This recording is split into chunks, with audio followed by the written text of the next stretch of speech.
जी भूमिका जी, आप बताइएगा। Yes sir. जी बताइएगा। गोस्वामी तुलसीदास जी का जीवन परिचय। उनका जन्म 11 अगस्त 1511 को हुआ, हम्म। सोरो कासगंज उत्तर प्रदेश में। पिता का नाम आत्माराम दुबे, माता का नाम हुलसी। और वे तुलसी एक जी। वैष्णव, हाँ, वे एक वैष्णव संत थे, कवि और दार्शनिक थे। वे भगवान राम के प्रति अपनी भक्ति के लिए जाने जाते हैं। और वे सरयू पारण ब्राह्मण थे। उनके बचपन का नाम राम बोला दुबे। और उनके पीछे कहानी है सर, एक राम बोला दुबे के पीछे रखने के पीछे, कि तुलसीदास जी का जो जन्म हुआ वो 12 महीने गर्भ में रहने के बाद हुआ था। और जन्म हम्म। के समय उनके मुंह में सभी 32 दांत थे। और उनका जो शरीर था वो अ, 5 साल बच्चे के जैसे रहते हैं वैसी। और उन्होंने जन्म के समय बिल्कुल रोए नहीं, राम नाम का उच्चारण किया था। तो इसीलिए उनका नाम राम बोला रखा गया, राम रखा बोला गया, दुबे। ठीक है, बहुत बढ़िया। और उन्होंने संकट मोचन हनुमान मंदिर वाराणसी में स्थापना की है। और उनके दर्शन है विशिष्ट द्वैत।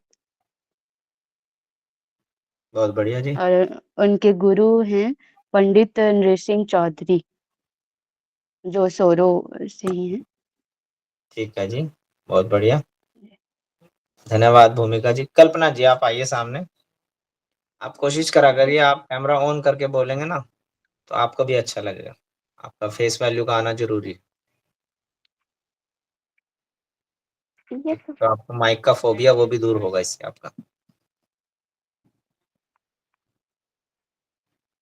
आइए जी। ये सब जी कल्पना जी बताइएगा। सर, इन्होंने ब्रज भाषा मतलब अपने विनय पत्रिका में लिखी थी। और ये कार्य क्षेत्र और समाज सुधारक भी थे। ठीक है। और सर मतलब वही है, जन्म, मृत्यु और माता ठीक है पिता ठीक है के जी, बहुत बारे में बढ़िया। मैंने कुछ बाकी उन्होंने बता दिया। आशा देश पांडे जी, आप आइए सामने। Yes sir. उनका जन्म उत्तर प्रदेश के बांदा जिले के राजापुर गांव में हुआ था। हम्म। और ये दार्शनिक भी थे। और उन्होंने संस्कृत रामायण को हिंदी में रूपांतरित किया। और ये वाल्मीकि भी माने जाते हैं। इनका अवतार जो है वो वाल्मीकि का ही ऐसा बोलते हैं। और ये रामानंद संप्रदाय की, जैसे कि विशिष्टाद्वैत बोली ना, तो किसी ने बताया, तो रामानंद संप्रदाय के थे शायद, ऐसा है। अ, और इनका वाराणसी में गंगा नदी पर प्रसिद्ध तुलसी घाट भी है। ठीक है जी। और तुलसीदास की जयंती हर साल श्रावण शुक्ल पक्ष के सप्तमी में मनाई जाती है। बहुत बढ़िया जी। Thank you sir. Mahendra ji, आप आइए सामने। आप बाकी हैंड डाउन करते जाएंगे जिन्होंने बता दिया। जी महेंद्र जी। Yes sir. जी, और क्या जानते हैं आप गोस्वामी तुलसीदास जी के बारे में? तुलसीदास जी का एक से सबसे प्रमुख जो रचना हनुमान चालीसा के रूप में हम लोगों के सामने आया। तो एक बार इनकी एक कहानी है। अकबर इनके अपने जेल में बंद कर देते हैं। देखते हैं कि तू राम राम हमेशा जपते रहता है, राम राम जपते रहता है, तुमको राम बचाने आएगा। तो उनका एक कहानी आता है, बहुत सारे बंदर उनके थाना को घेर लेता है ऐसा। और वहीं पे इनको हनुमान जी अपना दर्शन देते हैं। और इन्होंने इसके बाद सुनते हैं कि हनुमान चालीसा का रचना किया, जो सर्व प्रचलित है हम लोगों के बीच में। फिर रामचरितमानस इनकी ये रचना दोहावली है। अवधि भाषा इसका मेन था, सगुन भक्ति भी करते थे ये। और भक्ति काल का इनका सबसे प्रमुख कवियों में से एक माना जाता है। इन्होंने भक्ति आंदोलन में भी बहुत भूमिका निभाई। बहुत बढ़िया जी धर्मेंद्र जी। सोनाली जी। हाँ सर। जी। सर, चित्रकूट के 80 घाट पर उन्होंने चरित्र मानस की रचना की थी और उसको 2 बरस और 7 महीने और 26 दिन लगे थे। इनके अंतिम समय में उन्होंने विनय पत्रिका नामक का काव्य लिखा था। ठीक है जी। और उन्होंने 16 वर्ष वाराणसी में अध्ययन किया था। ठीक है, ये भी सही है। जी, आशा देश पांडे जी, आप कुछ कह रहे हैं? शोभा चौधरी जी। सर एक और चीज मतलब इनके बारे में बताया जाता है, ये अध्यात्म की तरफ से गए थे तो वो अपनी पत्नी से उनको बहुत ज्यादा प्रेम था, तो वो बहुत ज्यादा आसक्त थे उनमें, तो वो अपने घर वगैरह चली जाती है, तो वो उनसे मिलने मतलब एक दिन भी नहीं रहा जाता उनसे, वो चले जाते हैं। तो उन्होंने कुछ ऐसा बोला था कि मतलब मतलब हार्ड मास से बना मेरा शरीर, इससे इतना प्रेम कर रहे हो, मतलब अगर आधा भी भगवान से क्या होता तो मतलब राम मिल जाते। तो वो इस चीज को लेके उन्होंने फिर अपनी पत्नी से बिल्कुल डिटैच होके वो सीधा फिर राम जी के ही उसमें लगे, पूर्णतः भक्ति में ही लगे। तो वो इस तरीके से वो अपना उनका स्पिरिचुअल लाइफ मतलब भक्ति शुरू हुई। बहुत बढ़िया जी, सबने बहुत अच्छा जवाब दिए। अब हम पढ़ते हैं इनके बारे में।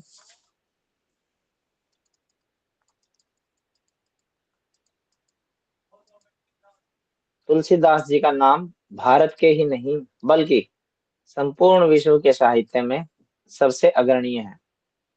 भारतीय संत परंपरा के दास्य भक्ति के परिचायक और राम भक्त गोस्वामी तुलसीदास जी का जन्म जो हुआ था उत्तर प्रदेश के बांदा जिले के राजपुरा नामक गांव में सन 1511 ईस्वी में हुआ था। इनके पिता का नाम आत्माराम दुबे था, माता का नाम हुलसी देवी था। तुलसी नहीं आएगा यहाँ पे, हुलसी देवी आएगा जी। ठीक है, ये गलती से हो गया, आप इसको करेक्ट कर लेना। हुलसी देवी, HULSSI, हुलसी HULSI। तुलसीदास जी पाराशर वंशावली के एक ब्राह्मण परिवार से संबंधित थे। ये जो ब्राह्मण परिवार, ब्राह्मण जो कास्ट होते हैं उसके अंदर एक गोत्र होता है पराशर। ठीक है, तो ये तुलसीदास जी पाराशर वंशावली के एक ब्राह्मण परिवार से संबंधित थे। इनके जन्म को लेकर अनेक कथाएं प्रचलित है। ऐसा माना जाता है कि तुलसीदास जी 9 महीने के बजाय 12 महीने में अपनी माँ के गर्भ में रहे थे। ठीक है, और जन्म से ही उनके 32 दांत, उनके दांतों की संख्या 32 थी।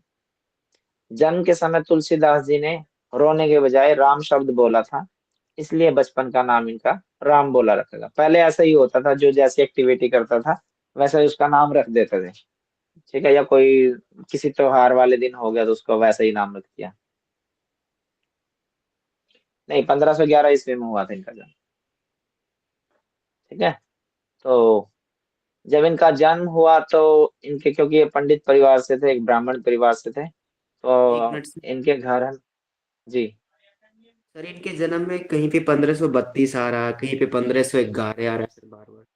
1511 है जी। Okay sir. ठीक है, आप इसको करेक्ट रखिएगा, 1511 है। तो होता क्या है, जैसे कि आपने स्टोरी सुना होगा कि जब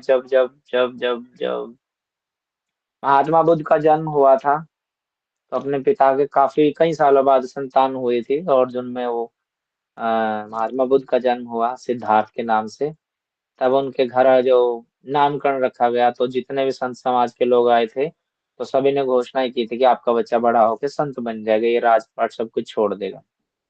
आप सभी ने सुना होगा शायद, सुना है। यस सर, फिर शायद इनकी यस सर। जल्दी शादी भी करा दी जाती है। हाँ, इसलिए उनकी जल्दी शादी करा दी है जाती है ताकि वो गृहस्थ जीवन में काम वासना में डूबे रहें और इन चीजों का ख्याल ना आए। पर जो होना होता है उसको होने को कौन टाल सकता है। तो ऐसा ही कुछ इनके साथ भी हुआ था। तो जब इनके परिवार वालों ने इनके नामकरण पे पंडित लोगों को बुला, तो तकरीबन सभी लोगों ने कहा था कि ये बहुत कुशल बच्चा है, और ये है ना मतलब इतना नीच, इतना दुष्ट बच्चा है कि ये माता पिता आपकी खुद की भी मृत्यु कर सकते हैं, मतलब माता पिता की भी, आपको भी जान से मार सकते हैं। इनके बारे में ऐसी घोषणाएं की गई थी जो इनके पंडित पुरोहित लोग आए थे नामकरण के टाइम पे। ठीक है, तुलसीदास जी के माता पिता के देहांत के बाद, उनके देहांत हो जाने के बाद राम बोला जी अनाथ हो जाते हैं। माता पिता की मृत्यु के बाद दासी चुनिया ने राम बोला को अपने घर, अपने बच्चे की तरह इसका पालन पोषण किया। जब राम बोला 5 वर्ष 6 महीने के थे, तब दासी चुनिया का भी देहांत हो गया। उसके बाद इनके घर के पास एक आश्रम था, जिनके पुजारी थे नर हरिदास जी। उन्होंने इनकी देखरेख की और उन्होंने बालक राम बोला को अपने साथ आश्रम में रखा। ठीक है। नर हरिदास जी ने राम बोला को अपने साथ आश्रम में रखा और इनको वेद का, दर्शन का, अध्यात्म की शिक्षा दी और इनका नाम राम बोला से तुलसीदास रख दिया। तुलसीदास जी ने गुरु शेषा से वाराणसी आश्रम में उनके सानिध्य में रहकर हिंदी साहित्य का ज्ञान प्राप्त किया। 16 वर्ष तक शिक्षा ग्रहण करने के बाद तुलसीदास जी वापिस राजपुरा लौट आते हैं। राजपुरा से ये जाते हैं वाराणसी, 16 वर्ष तक वहां रहते हैं, उसके बाद वापिस राजपुरा लौट आते हैं। राजपुरा में आकर ये क्या करते हैं, तुलसीदास जी वापस अपने गांव में राजपुरा में आकर लौट आते हैं और कथाओं और दोहों के माध्यम से घूम घूम कर लोगों तक कथाओं का ज्ञान पहचान करवाते हैं। उसका काम को शुरू कर दिया, कथावाचक बन गए, आप यूं मान के चलिए। ठीक है। तो जैसे किसी के संतान उत्पत्ति पे चले गए या किसी के अन्य कुछ प्रोग्राम हो गया, वहां चले गए, तो इनको निमंत्रण आते थे और ये चले जाते थे। ये घूम घूम कर जो भी नियर बाय इनके गांव थे, वहां ये कथाएं करते थे और कथाओं के माध्यम से, दोहों और कथाओं के माध्यम से लोगों को रियल वास्तविक ज्ञान क्या है उससे अवगत कराते थे। ठीक है। तुलसीदास जी का विवाह है पंडित दीनबंधु पाठक की पुत्री रत्नावली से संपन्न हुआ।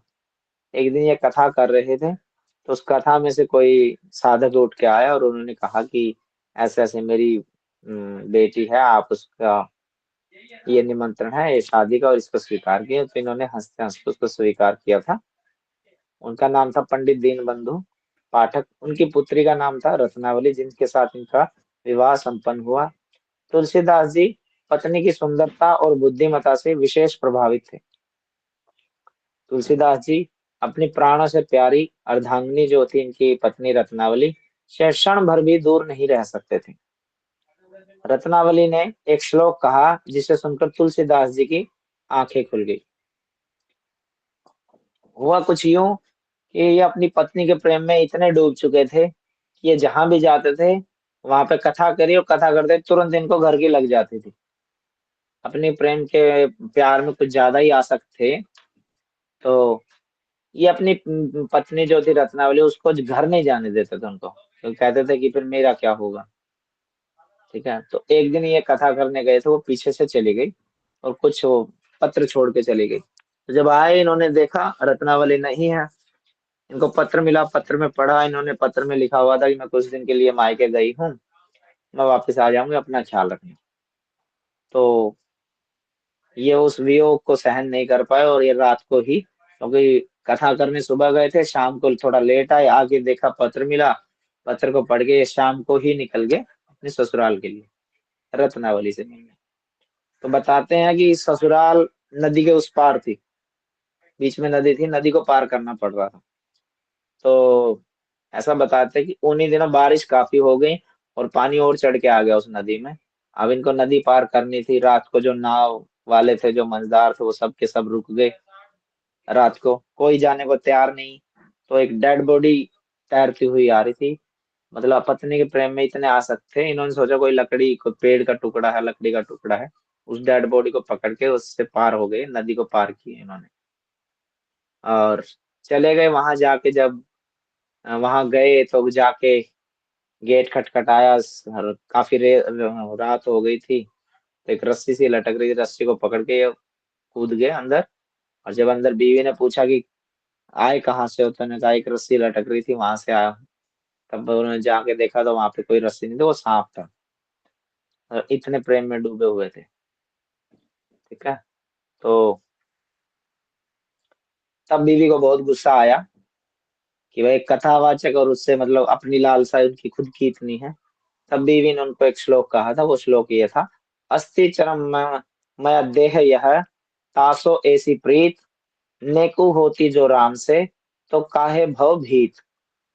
ठीक है, कि हार्ड मास का ये जो नीचे इसकी हिंदी में अनुवाद है, मैं आपको यहाँ से समझा देता हूँ। इस श्लोक के द्वारा रत्नावली ने, जो उनकी पत्नी थी, उन्होंने तुलसीदास को एक कटाक्ष दिया, और कटाक्ष के माध्यम से उन्होंने कहा कि तुलसीदास जी को जीवन का वास्तविक मर्म समझाते हुए कहा कि आप इस हार्ड मास से बने हुए शरीर से जितना प्रेम करते हैं, रत्नावली ने अपने लिए कहा कि आप, ये मेरा जो हार्ड मास का शरीर है, जो इससे आप इतना प्रेम करते हैं, इससे आप भगवान भगवान राम से कर लो तो भव सागर से पार हो जाओगे। इन कड़वे वचनों को सुनकर तुलसीदास जी को अपनी पत्नी से मोह भंग हो गया। जब उन्होंने कहा कि मेरा हार्ड मास का शरीर है, तुम इससे इतना प्रेम करते, इसका आधा भी अगर तुम राम भक्ति में लगा दो, तुम्हारा बेड़ा पार हो जाएगा और तुम्हारे सहारे मेरा भी हो जाएगा। राम नाम का कर लो जा, तो भव सागर से पार हो जाओगे। और यही बात उनको चुभ गई, और जिनके कारण उनको पत्नी से वैराग्य हो गया, मोह भंग हो गया, और उसी समय वे ग्रस्त, हालांकि इनका बच्चा भी था एक उन दिनों, उसी समय वे ग्रस्त जीवन को त्याग कर संन्यास जीवन धारण कर लेते हैं। पत्नी को, बच्चे को, और जो मोह ममता, जो प्यार था, सब कुछ छोड़ छाड़ के चल देते हैं। अपनी पत्नी के मुख से ज्ञान की बातें सुनकर तुलसीदास जी का आंतरिक स्वाभिमान जाग गया था। तत्पश्चात तुलसीदास जी राम भक्त की आराधना में लीन हो जाते हैं। तीर्थ यात्रा एवं राम भक्ति।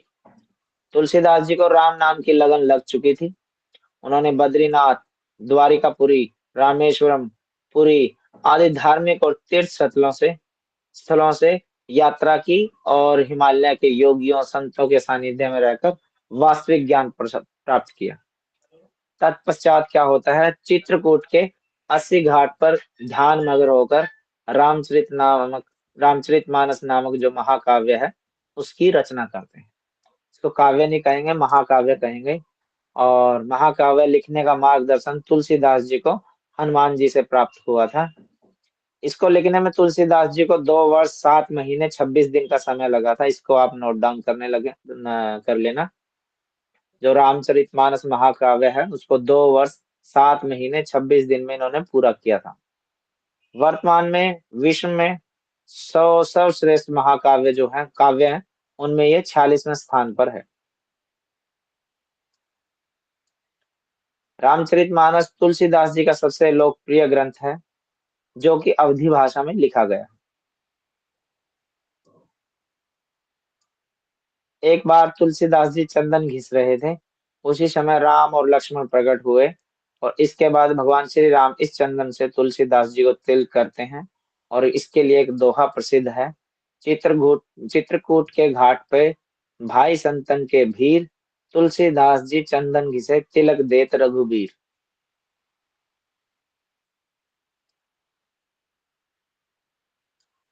तुलसीदास जी का साहित्यिक योगदान क्या है, वो पढ़ते हैं। तुलसीदास जी की मुख्य रूप से 12 रचनाएं प्रसिद्ध हैं। भाषा के आधार पर इन रचनाओं के 2 समूह हैं, एक है अवधी भाषा में, एक है ब्रज भाषा में। कुछ रचना इन्होंने अवधी भाषा में लिखी, कुछ को ब्रज भाषा में लिखा उन्होंने। रामचरितमानस जो है, रामलल्ला नाछू, बरवाई रामायण, पार्वती मंगल, जानकी मंगल, राम आज्ञा प्रसन्न, ये अवधी भाषा में लिखे गए हैं। इसके अलावा कृष्णा गीतावली, गीतावली, साहित्य रतन, दोहावली, वैराग्य संदीपनी और विनय पत्रिका। विनय पत्रिका जो थी, इनकी आखिरी रचना थी। जैसे ही विनय पत्रिका पूरी होती है, ये अपने प्राणों का त्याग करते हैं। ये ब्रज भाषा में थी बाकी की। अन्य रचनाएं और भी हैं इनकी, जैसे हनुमान चालीसा है, हनुमान अष्टक है, हनुमान बाहुक है, तुलसी सतसई है, पार्वती मंगल है, दोहावली है, संकट मोचन है, राम शलाका है, झूलना है। इनमें से काफी सारी रचनाएं ऐसी हैं जिनको, शायद उनका नाम नरेंद्र कौशिक है, जो टी सीरीज के मालिक थे। उन्होंने बहुत सारी हनुमान अष्टक, हनुमान चालीसा, हनुमान बाहु की, और एक और संकट मोचन, ये काफी सारी तो गाई हुई।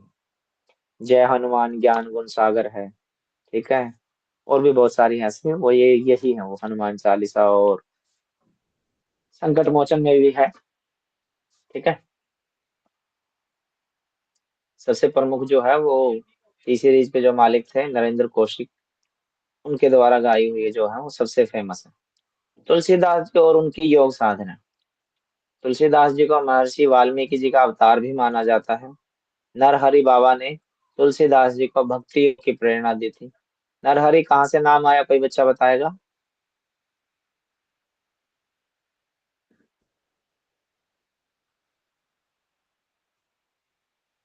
एनीवन?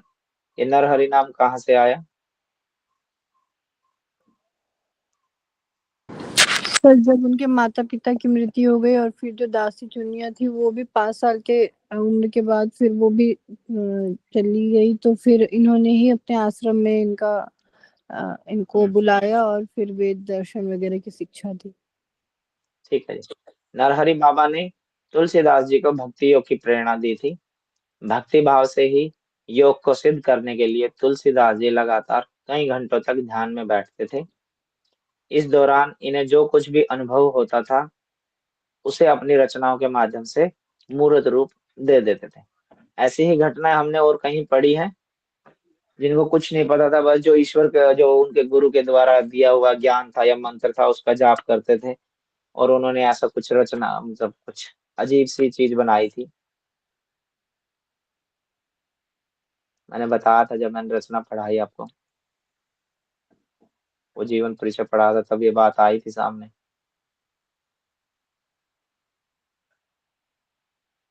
है किसी बच्चे को याद? जब उनके गुरुजी ने पूछा था तुमने ऐसे कैसे किया, तब उन्होंने बताया था मैंने तो कुछ नहीं किया, मैंने तो आपका जो मेरे को दीक्षा में मंत्र दिया था, मैं उस मंत्र का जाप गोरक्षनाथ करते करते। गोरक्षनाथ गोरक्षनाथ जी, हाँ, गोरक्षनाथ जी ने और जो मिट्टी की गार का असली बैलगाड़ी बनाया था और उसका एक चालक भी बनाया था। ठीक है, अपनी रचनाओं के माध्यम से उसको मूर्त रूप देते, जो भी उनके मन में जो भी जब वो ध्यान करते थे, जो भी उन्हें अनुभव होता था उसको वो लिख देते थे। तुलसीदास जी के भक्ति योग में श्रद्धा, समर्पण, प्रेम और विश्वास का अत्यंत सामंजस्य मिलता है। साथ ही तुलसीदास जी की भक्ति में दास्य भाव भी स्पष्ट रूप से दिखाई देता है। गोस्वामी तुलसीदास जी ने तप, संयम, श्रद्धा, विश्वास और प्रेम को भक्ति योग का प्रमुख साधन बताया है। इनका देवलोक गमन देखते हैं। तुलसीदास जी कई वर्षों से बीमार चल रहे थे। एक दिन उन्हें बहुत दर्द हुआ, पीड़ा हुई। उसी समय तुलसीदास जी ने हनुमान जी का ध्यान किया। हनुमान जी साक्षात प्रकट हुए और इनको प्रार्थना के पद रचने का संदेश दिया। तुलसीदास जी ने हनुमान जी के संदेश को सहर्ष रूप से स्वीकार किया और अपनी अंतिम रचना विनय पत्रिका का लेखन प्रारंभ किया।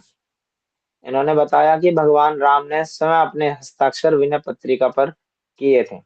तत्पश्चात इस पत्रिका के समाप्त होने के बाद सन 1623 ईस्वी में श्रावण श्रावण कृष्ण तृतीया शनिवार को तुलसीदास जी ने राम नाम का जप करते हुए अपने देह का त्याग किया था।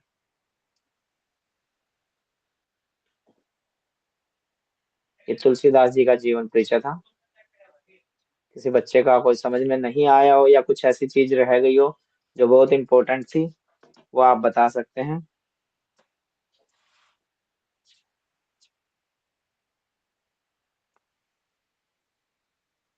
सर उनके गुरु हनुमान जी थे क्या? हाँ जी, हनुमान जी को वो अपना गुरु मानते थे? वो हनुमान जी को अपना गुरु मानते थे, बट जिन्होंने आध्यात्म की, दर्शन की दीक्षा जिन्होंने दी थी वो इनके गुरु थे।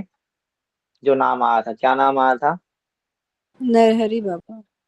नरहरि नरहरि बाबा जी, वो गुरु थे। पर ये अपना आइडियल उनको मानते थे, क्योंकि ये जब कथा करने जाते थे ना, उसमें पढ़ा ना 16 वर्ष तक वाराणसी में रहे और वाराणसी से वापस ये राजपुरा लौटते तो ये कथा करनी शुरू कर देते।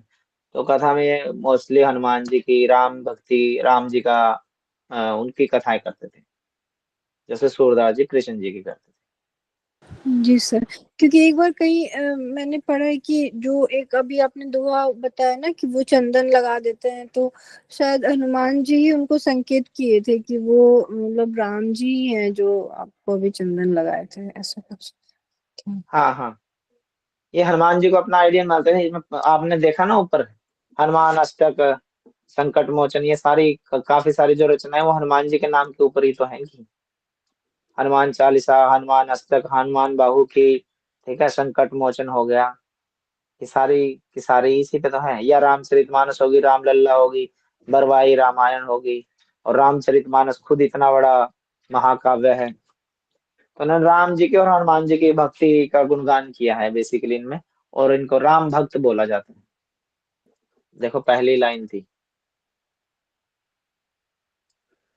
देखिए, भारतीय संत परंपरा के दास्य भक्ति के परिचायक और राम भक्त गोस्वामी तुलसीदास, ठीक है। तो ये राम के भक्त थे, अपना आइडियल भगवान हनुमान जी को मानते हैं। हनुमान किनको मानते थे अपना गुरु?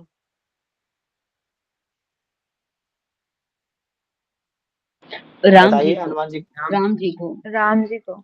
ये अपना आइडियल मानते थे हनुमान जी को, पर हनुमान जी के भी वो थे, तो ये डायरेक्ट वहां गुणगान दोनों का करते थे, हनुमान जी का और राम जी का। तो इनको राम भक्त बोला जाता है, स्पेशली लिखा जाता है गोस्वामी तुलसीदास, राम भक्त गोस्वामी तुलसीदास, ऐसे करके इनके बारे में लिखा जाता है।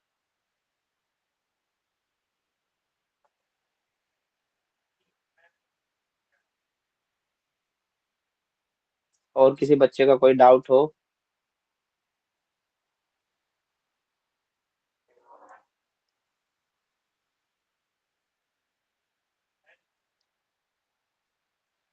इनका जन्म वाला सर कई जगह पे 1532 लिखा हुआ था। 1511 है जी, उसको आप नो डाउट रहिए उसमें। ठीक है। हम्म।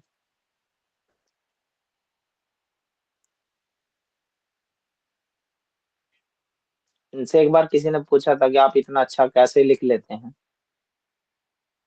तब इन्होंने कहा था, एक दोहा है, वो दोहा सुनाता हूँ आपको। इन्होंने कहा था, कबित विवेक एक नहीं मोरे, कबित विवेक एक नहीं मोरे, सत्य कहूँ लिखी कागज कोरे। कबित विवेक एक नहीं मोरे, सत्य कहूँ लिखी कागज कोरे। कवि ना होऊं नहीं बचन प्रवीणों, सकल कला सब विद्याहीनों। तो बच्चा इसकी हिंदी बता सकता क्या है?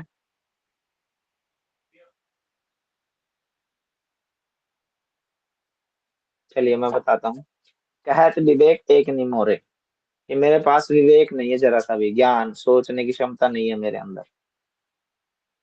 सत्य कहूँ लिखी कागज कोरे, बस मेरे मन में जो आती है, मुझे लगती है सत्य है, तो मैं उसको कागज पे लिख देता हूँ। मैं कोई महान काव्य नहीं लिखा मैंने रामचरितमानस, बस जो मेरे मन में आया मैंने वो लिख दिया। कभी विवेक एक नहीं मोरे, मेरे अंदर रत्ती भर भी दिमाग नहीं है, और न ही मैं ऐसा कुछ हूँ, बस जो सत्य मुझे मेरे मन में आती है मैं उसको कागज पे लिख देता हूँ। कवि ना हूँ, ना मैं कवि हूँ, नहीं बचन प्रवीण हूँ, ना मैं कोई बड़ा कथावाचक हूँ, ठीक है। सकल कला सब विद्या, किसी प्रकार की मेरे अंदर कोई कला नहीं है, कोई विद्या नहीं, मैं सब कलाओं से सभी विद्याओं से हीन हूँ। और ये बात कौन कह रहा है? जिसने सबसे बड़ा महाकाव्य लिखा, रामचरितमानस। ये होती है त्याग की भावना, अहंकार को मिटाना।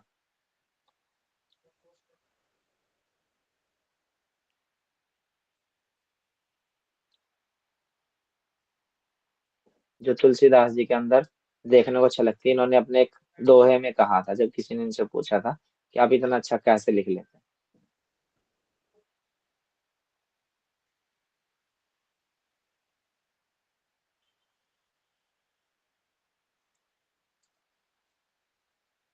और जब यहाँ ये स्थिति हमारे अंदर आ जाती है, तो उसके बाद मजाल है हम भगवान को ना पाए।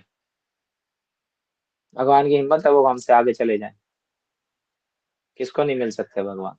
जब आप यहाँ तक पहुंच जाएंगे, इतना बड़ा महाकाव्य लिखने के बाद भी। और इन्होंने जो महाकाव्य लिखा था, उस पे भी बहुत झगड़ा हुआ था, क्योंकि उन्होंने कौन सी भाषा में लिखा था इसको? अवधि। अवधि में। अवधि अवधि में। एक लिमिट की भाषा थी, एक पर्टिकुलर एरिया में ही वो ट्रेवल करती थी, सब लोग नहीं पहचान सकते थे उसको। जैसे मान लो अवधी भाषा वो साउथ की तरफ नहीं चलेगी, नॉर्थ इंडिया में भी पर्टिकुलर जो उत्तर प्रदेश का एरिया है, चित्रकूट के आसपास का, आगरा मथुरा वृंदावन का, उसी एरिया में चल सकती हो। ब्रज का और अवधि का जो कॉम्बिनेशन है वो वहीं चल, उससे आगे नहीं चल पाएगा वो, ठीक है। तो जो संत समाज के लोग थे या जो और कवि लोग थे, उन्होंने सबने इनके ऊपर कटाक्ष किए कि इतना बड़ा महाकाव्य लिखा, राम जी के बारे में इतना कुछ लिखा, और वो एक मात्र सी नॉर्मल सी भाषा जो मदर लैंग्वेज है यहाँ की लोकल, उसमें क्यों लिखा? या तो इसको हिंदी में लिखते या संस्कृत में लिखते। इतना बड़ा महाकाव्य का दर्जा मिल गया, पर ये गलत है, ये नहीं होना चाहिए। बहुत इनके ऊपर एलिगेशन लगाए गए, पर ठीक है, वो धीरे धीरे उन लोगों में पॉपुलर हुई, फिर उसकी डिमांड बढ़ी, उसको फिर हिंदी में लिखा गया, संस्कृत में भी लिखा गया, बाद में लिखा गया, लेकिन पहले उन्होंने अवधी भाषा में ही लिखा था।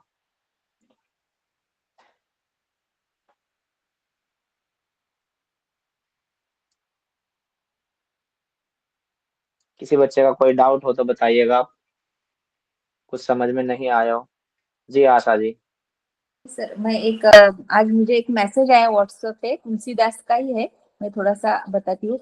एक बार तुलसीदास ने किसी से पूछा, किसी ने तुलसीदास से पूछा कि कभी कभी भक्ति करने को मन नहीं करता, फिर भी नाम अपने के लिए नाम जपने के लिए बैठ जाते हैं, क्या उसका भी कोई फल मिलता है? मतलब मन मन उसमें नहीं लगता, फिर भी मैं नाम जपता हूँ। तो तुलसीदास ने मुस्कुराकर उत्तर दिया कि तुलसी मेरे राम को भयो रीज भजो या खीज, भौम पड़ा जा में सदी उल्टा सीधा बीज। अर्थात भूमि में जब बीज बोए जाते हैं तो यह नहीं देखा जाता कि वो उल्टा है या सीधा है, उल्टा या सीधा है। हाँ। उल्टा है या सीधा है। उसी प्रकार सुमिरन कैसे भी किया जाए, उसके सुमिरन का फल अवश्य मिलता है। आज ही बिल्कुल बिल्कुल। मैसेज आया सर असल में मेरे ग्रुप पे, इसीलिए मैं पढ़ के मन हो गया मेरा। अच्छा जी, अच्छा, सही है, धन्य हो गया आप, आपको शाम तक मिल जाएंगे Hanuman ji. Thank you sir. हाँ, बहुत बढ़िया। असल में आप अगर ध्यान करने की सोचेंगे तो ध्यान किया नहीं जाता, वो अपने आप होता है। और ध्यान से पहले के स्टेप आपने अष्टांग योग में पढ़े हैं, जब आपके वो कठोर हो जाएंगे ना, तो आपको ध्यान लगाना, मतलब ऐसे पर्टिकुलर फिर आपको कोई पॉइंट नहीं चाहिए कि इस पे ध्यान लगाना, वो आप बस बैठो और ध्यान लग जाता। ठीक है। जब आपके प्राणायाम की स्थिति अच्छी हो जाती है, तब अनुलोम विलोम करने के लिए आपको लेफ्ट नोस्ट्रल बंद करना, राइट नोस्ट्रल बंद करना, वो जरूरत नहीं पड़ती, वो अपने आप हो जाते हैं। खुली आंखों से भी आप ध्यान कर सकते हैं, जरूरी नहीं फिर आंखें बंद करके ओम का जाप करना या किसी पर्टिकुलर आप दिए की लो को देखोगे, नहीं। जब प्रैक्टिस अच्छी हो जाती है ना, तब ये सब हो जाता है। बट शुरुआत कहीं से तो हो, स्टेप तो शुरू करना पड़ता है। और हम लोग यही सोचते हैं, अभी तो उम्र है, अभी तो बथेरी उम्र पड़ी है, अभी तो कहाँ, अभी तो हमारे दादाजी ने ही नहीं शुरू किया, हम क्यों करें? अभी तो मेरे दादा से बाद मेरे पापा आएंगे, पापा के बाद मेरी है, उससे पहले मेरे बीच में दो बड़े भाई आ गए। ठीक है। लेकिन कहा गया है, रण, भक्ति और दान। रण, रण मतलब योद्धा, लड़ाई झगड़ा। रण, भक्ति और दान, ये तीनों काम जवानी में करने चाहिए। रण भी और भक्ति भी और दान भी। आप में से जो पेरेंट्स हैं, मम्मी पापा हैं, आप में से जो भी, आप कोशिश करिएगा अपने बच्चों से डोनेशन करवाइए, जब भी आप कहीं दान करने जाएं, उनके अंदर वो दान की भावना लेके आए। दान मतलब त्याग की भावना। मैं, मेरा अहम भाव आपका धीरे धीरे छुटता जाएगा, और जब बच्चों से करवाएंगे आपका और जल्दी छूट जाएगा। भक्ति भी आपको जवानी से शुरू करनी चाहिए। भक्ति जो ऐसा बोला जाता है कि भक्त जवानी में तो आपने कुछ किया नहीं, अब बुढ़ापे में आप सोच रहे हो कि 108 बार 1 मिनट में इसको घुमा दूं माला को और मेरे को बस अभी साक्षात दर्शन हो जाए भगवान। वो पॉसिबल नहीं है। आदमी भगवान को याद करता कब है? जब वो चारपाई पे आ जाता है, जब इंद्रियां स्थिर हो जाती है। आंखों से दिखे ना, कानों से सुने ना, कैसे आप कनेक्शन जोड़ पाओगे भगवान जी के साथ? इसलिए कहा गया है, रण, भक्ति और दान। आप बुढ़ापे में किसी से जंग जीत सकते हैं। बुढ़ापे में तो वैसे ही कहा जाता है कि ऊंचा बोल नहीं बोलना चाहिए, इतनी ऊंची आवाज में मत बोलो, बुढ़ापे में इतना ऊंचा नहीं बोलना चाहिए, ऐसे कहा जाता है। तो रण, भक्ति और दान, तीनों काम जवानी से ही शुरू करने चाहिए। और मुझे लगता है हम सभी हैं उस एज में अभी, तो क्यों ना उसको अभी से शुरू किया जाए। एक हवा का झोंका आता है जो आपको उस तरफ घुमाता है। नहीं तो आपसे और ज्यादा पैसे कमाने वाले एमएनसी में हैं जो अच्छा पैकेज लेते हैं, शाम को अपना चिल करते हैं और आराम से सोते हैं, सुबह फिर वही काम पे। तो आप में कुछ सात्विक गुण है, तभी आप योग की तरफ आए और तभी आपको ये मौका मिला कि इन टेक्स्ट को पढ़ा जाए। बहुत सारे लोग हैं जिनको ओम का भी नहीं पता, गायत्री मंत्र भी नहीं बोलना आता। उनसे तो बहुत बेटर हो आप, कुछ ना कुछ तो भगवान के समीप हो, जो आप डेली ओम का जाप करते हो, गायत्री मंत्र का शांति पाठ, ओपनिंग प्रेयर, क्लोजिंग प्रेयर करते हो। ठीक है, तो कहीं ना कहीं आप उस रास्ते पे तो हो। तो थोड़ा सा और अपनी चेतना को जागृत करिए और यहाँ से शुरू करेंगे तभी आप थोड़ा, अभी आप इनको पढ़ रहे हैं तो कम से कम अपने आइडियल मानते हुए इन्हीं को मान के आप थोड़ा बहुत सा कुछ ना कुछ शुरू कीजिए। ठीक है, आप कहीं सफर में जाते तो एक दो ऐसी बुक खरीद लीजिए जिसको आप सफर में आराम से पढ़ के अपना सफर भी कट जाए और आपको कुछ नॉलेज हो जाए, कुछ ज्ञान हो जाए।